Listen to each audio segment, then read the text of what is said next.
नमस्कार, just news live में आपका स्वागत है। मैं हूं शायका। आज हम बात करेंगे भगवान राम के बारे में नेपाल के पीएम ओली के दिए गए विवादित बयान की। विवादित बयान ऐसा कि भगवान राम में आस्था रखने वाले हर किसी को झकझोर दिया है। आपको नेपाल के पीएम ओली की बात सुनाएंगे, साथ ही दिखाएंगे ओली के इस बयान पर भारत में किस तरह की प्रतिक्रिया हुई है।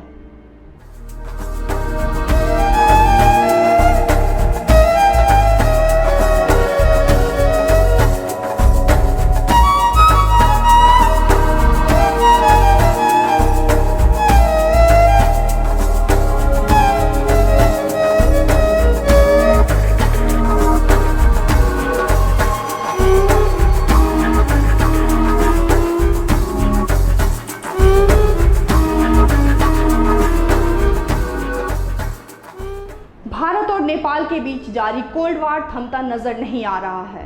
पीएम ओली ने एक बार फिर विवादित बयान दिया है। नेपाल के पीएम ओली ने पिछले कुछ समय से तरह तरह के हथकंडे अपना रहे हैं। कभी भारत के साथ नक्शा विवाद खड़ा करते हैं, कभी चीन के साथ हाथ मिलाते हैं और अब भगवान राम को लेकर नया विवाद खड़ा कर दिया है। अब ओली ने भगवान राम पर दावा ठोक दिया है। कहा है भगवान राम भारतीय नहीं बल्कि नेपाली हैं।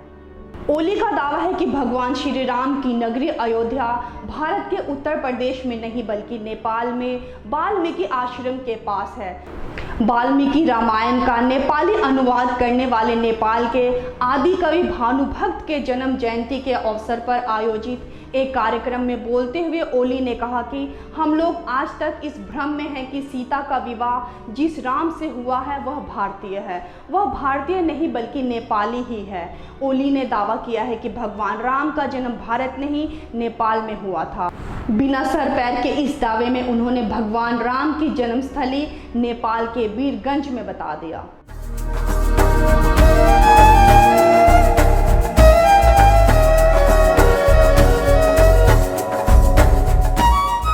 सांस्कृतिक हिसाबले दिएका छन् तथ्यहरूमा अतिक्रमण भएको छ।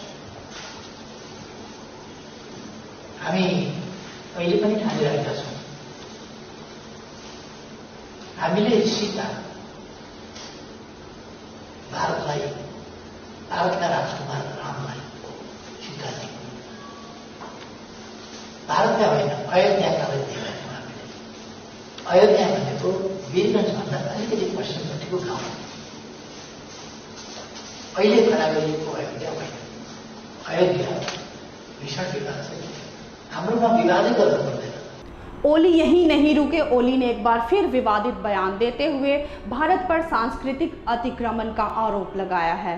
प्रधानमंत्री निवास में आयोजित एक कार्यक्रम में बोलते हुए ओली ने कहा कि भारत ने नकली अयोध्या को खड़ा कर नेपाल के सांस्कृतिक तथ्यों का अतिक्रमण किया है। चीन की उंगली थामकर फिलहाल कदम बढ़ाने वाले नेपाल के पीएम ओली ने भारतीय सीमा में अतिक्रमण के दुस्साहस के बाद अब भारतीय आस्था को चुनौती दे दी है और नकली दावा करते हुए भगवान राम को नेपाली ठहरा दिया।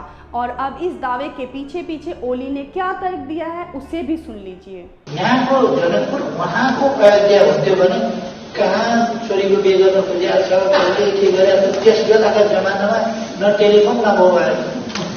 जिस तरह नेपाल के पीएम ओली ने भगवान राम हिंदू आस्था के प्रतीक चिन्ह और मर्यादा पुरुषोत्तम के प्रतिरूप के खिलाफ बेतुका बयान दिया है। जिस भगवान राम पर हिंदू धर्म मानने वालों की अटूट श्रद्धा है उस पर कुठाराघात किया है पीएम ओली ने। इससे भारत में जबरदस्त प्रतिक्रिया हुई है। भारत और नेपाल के बीच चल रहा अंदरूनी कोल्ड वार तो एक तरफ है, लेकिन जिस तरफ ओली ने त्रेता युग से चले आ रहे हिंदू जनमानस की आस्था पर भगवान राम और उनके जन्म स्थान को लेकर शक के बीज बोने की नाकाम कोशिश की है, उसे सुनकर पहले तो आपको गुस्सा आएगा और इसके साथ ही ओली के बयान सुनकर आपके चेहरे पर मंद मुस्कान भी आएगी। ऐसे वक्त में जब सुप्रीम कोर्ट के फैसले के बाद अयोध्या में राम मंदिर निर्माण की तैयारी चल रही है, तब नेपाल के पीएम का ये बेतुका बयान हैरान करने वाला है। काठमांडू में पीएम आवास में आयोजित एक कार्यक्रम में बोलते बोलते पीएम ओली इतना बोल गए जिसे बिना सर पैर के दावे के अलावा कुछ और नहीं समझा जा सकता। चीन की शह पर लगातार भारत के खिलाफ काम कर रहे नेपाली पीएम ओली ने हाल ही में भारतीय क्षेत्र लिपुलेख और काला पानी पर अपना दावा ठोकते हुए उसे नए विवादास्पद नक्शे में शामिल कर लिया है।